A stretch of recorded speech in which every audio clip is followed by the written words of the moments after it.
E aí, galera, todos menos emocionados pra gente trocar uma ideia? Porque se você já não tá mais emocionado, eu acho que eu fiquei. Eu assisti a entrevista completa do Malafaia e eu me senti mais do que na obrigação de vir trazer pra vocês a minha percepção. Eu senti foi vontade mesmo. E não é um vídeo pra dividir a direita. É só uma análise sobre as falas do pastor que eu sei que muitos não podem responder. Mas eu posso. E vou. Portanto, separa a pipoca, fica confortável e bora lá.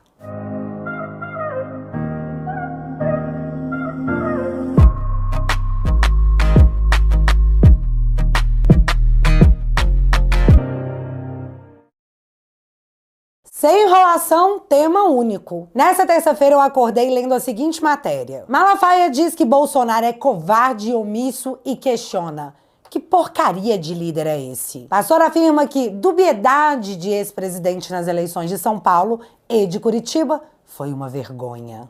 E essa entrevista do Malafaia foi dada para Mônica Bergamo. Mônica Bergamo. E aqui, sob o risco do Malafaia fazer um vídeo pra mim, eu vou dar meus 2 centavos. O primeiro ponto é o seguinte: a entrevista do Malafaia, na minha percepção, não foi um conselho fraternal, em privado, não é um aconselhamento à direita. Quando ele escolhe a Mônica Bergamo para dar essa declaração, uma pessoa claramente de esquerda, a intenção é expor o Bolsonaro para todo o Brasil, gerar comentários sobre suas falas que foram pesadíssimas. E eu separei aqui alguns trechos que eu achei que deveria dar minha opinião, que ninguém pediu. Mas eu vou ouvir, vou comentando e assim vai. E só para deixar bem claro, posso estar enganada, porque isso aqui não é a verdade absoluta. Isso aqui é só minha opinião. Ainda pode ter opinião? Primeiro, a minha decepção com Magno Malta. Um cara guerreiro, um cara do pau da guerra, ficou calado. Eu bombardeei o Magno, você tem que se posicionar, você tem que falar, e ele ficou calado. Não, essa guerra não é minha, é sua sim. O que está em jogo é 2023. Esse cara vai rachar a direita, vai rachar os evangélicos que você representa, mas não tomou atitude. Minha primeira decepção. Deputado Marcos Feliciano, um dia desse, pregou na minha igreja e disse: pastor Malafaia é como um pai que me dá conselhos, que me puxa a orelha. Conversei com ele.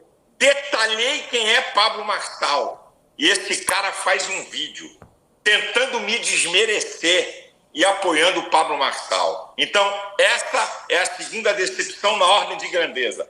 Esse ponto aí eu achei intrigante, porque ele diz que metralhou o Magno Malta para se posicionar contra o Marçal, que ele tinha que fazer isso porque o Marçal estava dividindo os evangélicos, que é boa parte do eleitorado, e a religião do Magno Malta.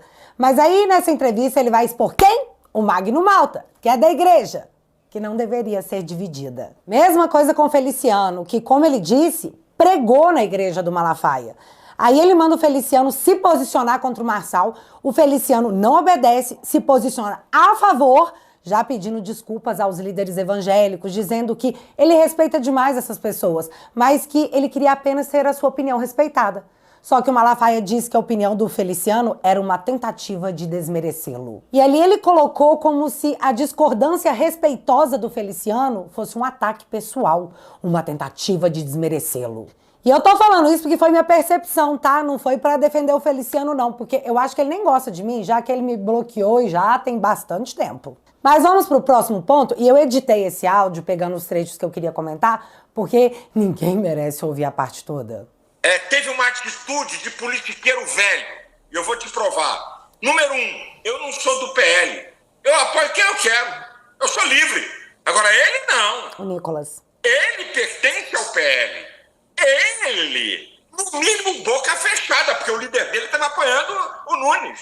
Então, ele vem com uma história de 2 copos. Um tá cheio de veneno, o outro você não sabe, então vou arriscar. Aí, muito bem. Aí a decepção final. Ontem, ainda no processo das eleições, ele foi questionado. E a resposta dele, uma coisa assim, para mim, nojenta.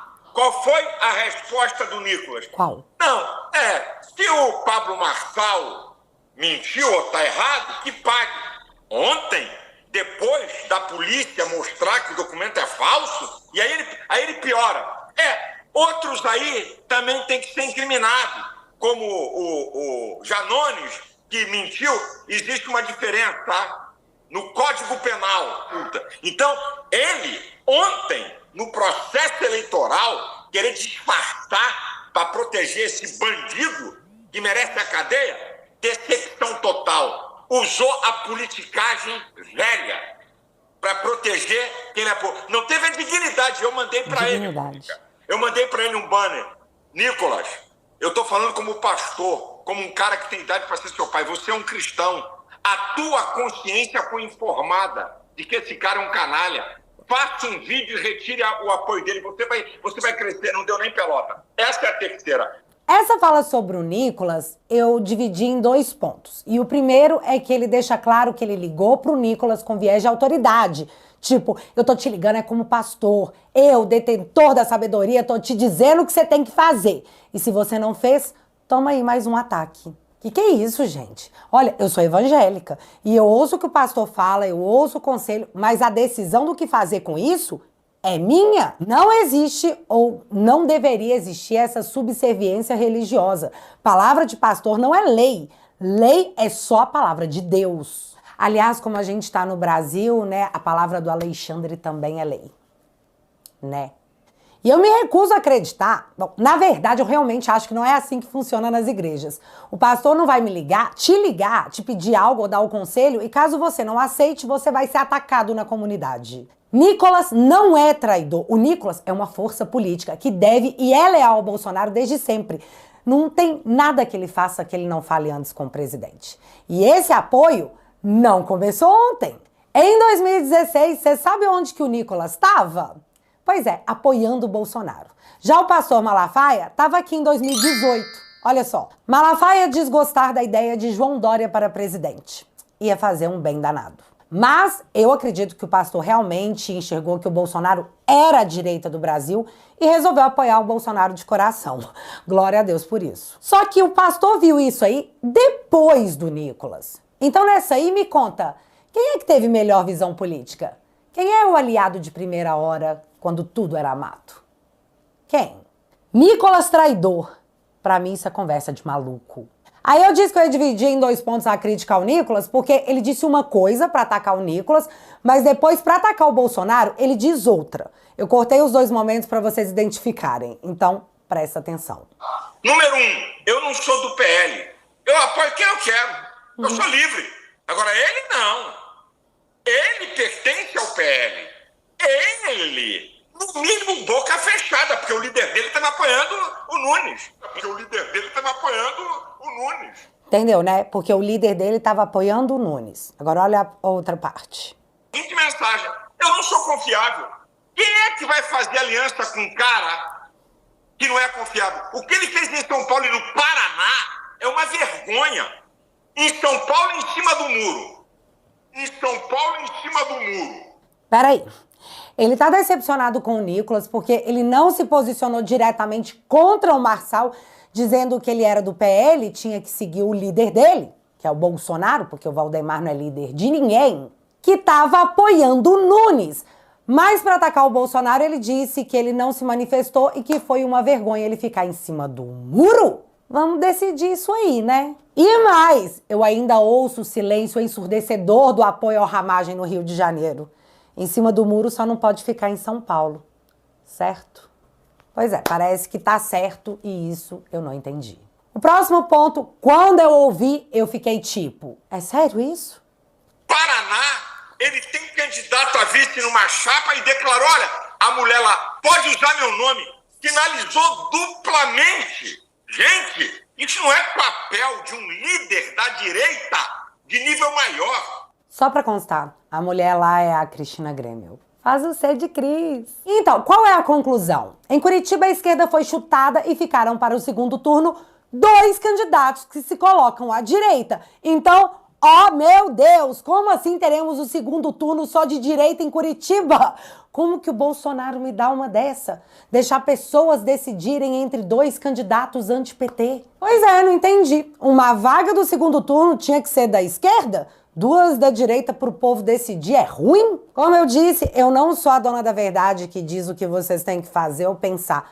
Mas Eu achei maravilhoso, porque imagina se em todas as capitais o segundo turno fosse entre candidatos de direita. Vocês me contam aí onde isso é ruim, porque eu não entendi.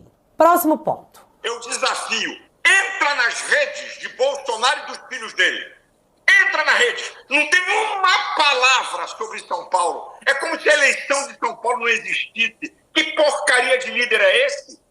Vem cá, eu não preciso entrar nas redes do Bolsonaro, não. Eu peguei e vou colocar aqui o vídeo do Eduardo em que ele apanhou pra caramba pra ajudar o Nunes, porque o Nunes gravou um vídeo com a Joyce. Olha só. Prefeito, quer dizer então que o senhor está apoiando a Joyce? Tá louco, tô fora. Agora, você sabe o que o Eduardo ganhou em troca desse apoio? Nada. Ele não negociou uma única secretaria, porque o nome disso é honra. Ele fez porque ele se comprometeu e pagou um preço alto perante o eleitorado que estava dividido. Mas ele fez. Mas às vezes o pastor não viu, né? Igual eu não vi o vídeo do pastor apoiando o Ramagem. Mas tá, continuando, porque nessa aqui até a Mônica Bergamo teve a mesma leitura que eu. Agora, como é que o senhor define a atitude dele? Covarde, desonesto? A atitude dele, covarde, omisso, se baseia em redes sociais, não quer se comprometer, fica em cima do muro, sabe? Pra ficar bem, sabe com o quê? Com seguidores. Fica bem com seguidores. As redes. Quer dizer, um líder, por mais que seja líder, não tem que ouvir os seus liderados também? Porque afinal são as pessoas que vivem a vida no dia a dia. As redes não servem para isso?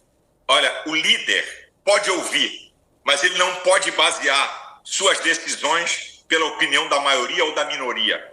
Então o Malafaia acha que o Bolsonaro não gravou um vídeo abraçado com o Nunes dizendo que ele é melhor para a direita por causa de seguidores? Primeiro que eu não acho que são seguidores, são seus eleitores. E o Bolsonaro ouve seus eleitores, o que o tornou o melhor e maior líder que a direita no Brasil já teve. Mas aquela ali foi a opinião do Malafaia. Eu acho, e eu disse acho, que o Bolsonaro pode ter ficado inseguro por ler coisas como essa aqui. Prefeito de São Paulo nega ser de direita após buscar apoio do PL. Vim da periferia. O engraçado é que a periferia é de direita, já que o Boulos teve mais votos nas regiões mais ricas de São Paulo. Mas vamos ver o que o Ricardo Nunes disse. Abre aspas para ele. Ontem um jornalista me mandou um WhatsApp dizendo: eu queria entender essa estratégia de trazer ao seu entorno todos aí da direita. Aí eu respondi com um bonequinho dando uma risadinha e disse: eu direita? Ha. Sou um cara que veio da periferia, que traçou o maior programa habitacional da cidade. Sou um cara que inaugurou, por exemplo, um centro de acolhimento para homens trans, outro centro de acolhimento para mulheres trans, que aumentou em 6 vezes o atendimento do Transcidadania. Está muito cedo para falar de política eleitoral em si. Fecha aspas. E eu só trouxe essa matéria porque o próprio Nunes nunca havia se colocado como um cara de direita. E errado tá o Bolsonaro de ficar ressabiado com ambas as partes? Ele tinha que dar um all-in porque alguém determinou por ele? Bolsonaro não só leu seu eleitorado, ele ouviu o que as pessoas diziam. E elas estavam divididas. Bolsonaro deu espaço para que cada um fizesse aquilo que achasse melhor, por mais que ele tenha declarado apoio ao Nunes. E sim, ele declarou, mas não da forma como o Malafaia queria. Aí virou tudo isso aí que o pastor disse, né? Assim, eu até entendo a mentalidade política de achar que deve tomar decisões e entubá-las goela abaixo de seus eleitores. Mas o povo surta porque o Bolsonaro simplesmente não é assim. E é por isso que em algum momento a galera pode até ficar chateada com ele, mas as pessoas voltam, porque as pessoas conhecem o caráter do presidente. E eu tô super de olho na galera que tá assim. Se o Nunes ganhar em São Paulo é mérito do Tarcísio, mas se perder a culpa é do Bolsonaro. O ônus fica pro Bolsonaro e o bônus com os atores políticos? Vem cá, alguém citou essa galera que o choro da imprensa é gostoso de ouvir, onde foi constatado o sucesso da direita nas eleições no Brasil afora. Bolsonaro viajou por 2, 3 cidades por dia em vários estados por meses para eleger essa galera. Fizemos uma base monstruosa. Tá em todos os noticiários. E esse mérito não tem nada a ver com a eleição de São Paulo. Esse mérito é único do presidente Bolsonaro. Se você ainda não se deu conta, ouve aí o desespero do povo da TV Lula não oficial. É bem gostosinho. O PL do Valdemar, do Bolsonaro, Aham. lidera ranking de vereadores eleitos em capitais. Ou seja, maior número de vereadores eleitos em capitais é do PL. Que é onde a vida real se dá. Isso aqui não é coisa pouca não, gente. Isso aqui é muita coisa. O partido emplacou 96 representantes no legislativo desse grupo de 26 cidades. Depois veio PSD, PP, MB e União Brasil. Ou seja, nada de esquerda. A maior parte dos vereadores do Brasil hoje é de direita. Se eu não me engano, quase 60%. O PL também, na onda do bolsonarismo, também, atenção, lidera o ranking de partidos que vai disputar o segundo turno. Isso aqui também não é pouco. Olha aqui, ó. Das 51 prefeituras que vão ter segundo turno no Brasil, das 51, as próximas é o G103, né? As cidades com mais de 200 mil habitantes.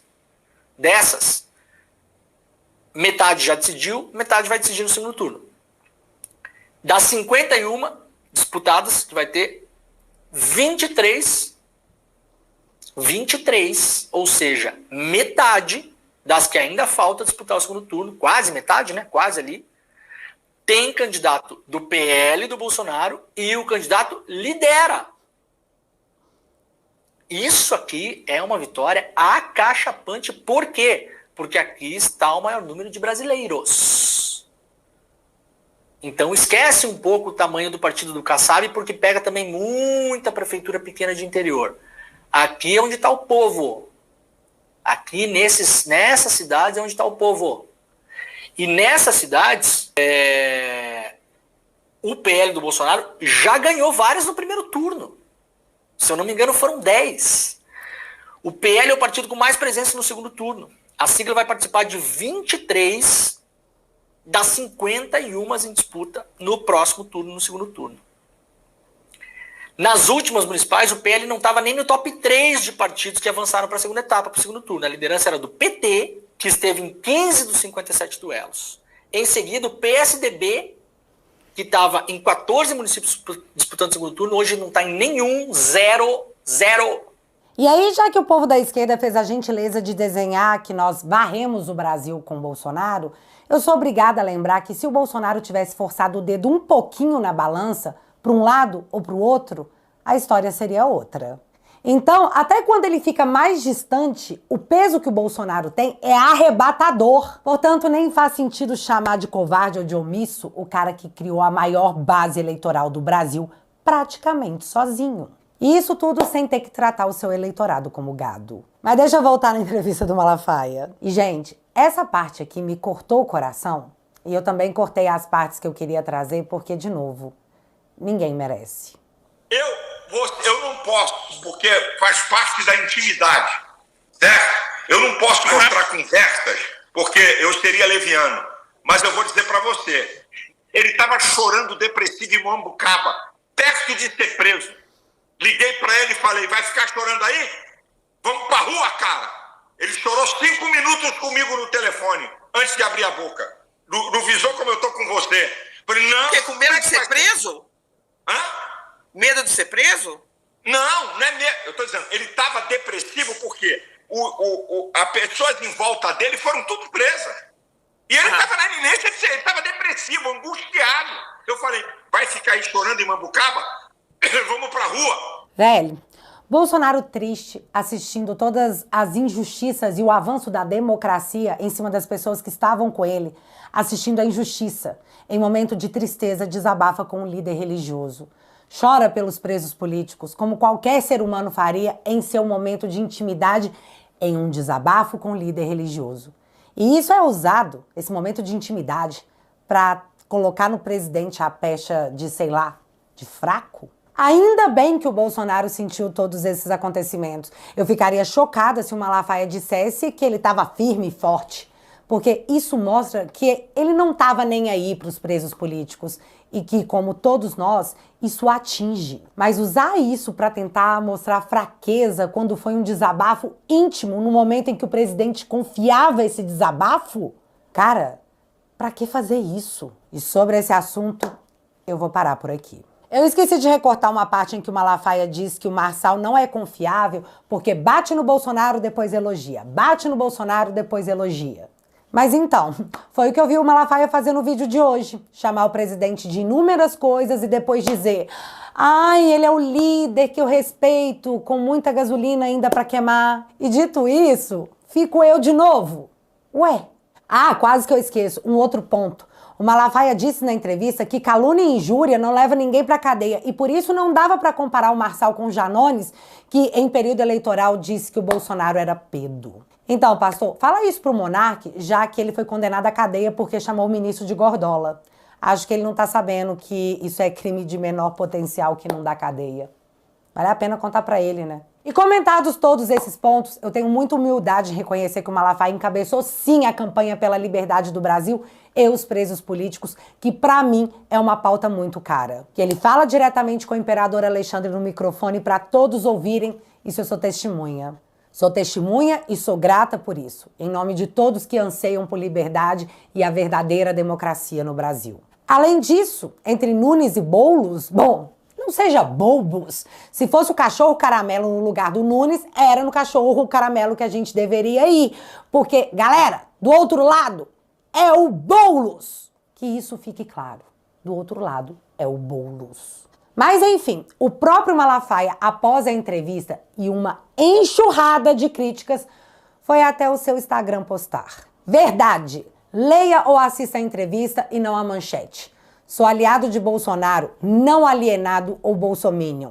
Ninguém nesses últimos 2 anos defendeu ele tanto quanto eu.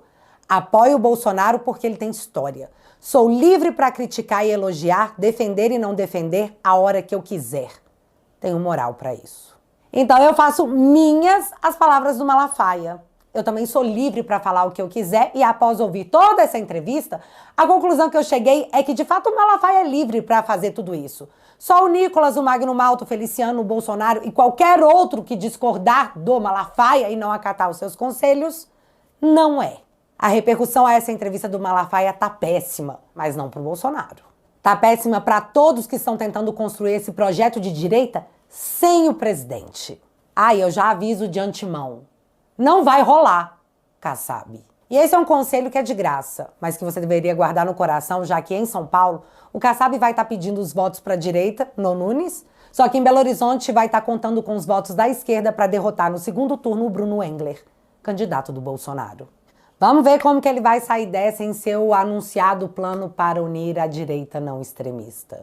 Ai, olha que notícia maravilhosa! Passou o primeiro turno das eleições, né? Pois é.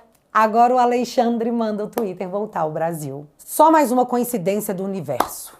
E para não ser presa nem censurada, sim, foi coincidência do universo. E galera, já que você ficou até aqui, galera, ninguém jamais, sem o uso da força e destruição da liberdade, conseguirá parar o movimento que começou em 2018. Ou talvez até antes. Nós estamos lutando porque existe uma herança mais importante do que dinheiro a ser deixada para nossos filhos e netos. E é por causa deles que a gente precisa se envolver com a mudança cultural que está acontecendo no Brasil. Recentemente eu comecei um quadro novo chamado Te Barbarizei. E tudo que eu quero é bater aquele papo legal com você sobre a democracia tupiniquense, que atualmente é quase uma brazuela. Os episódios do Te Barbarizei são exclusivos para os membros da família. Então, se você quiser ficar atualizado com as coisas que rolam na política, toque no botão de Saiba Mais e entre para a família Te Atualizei. Tô esperando por você.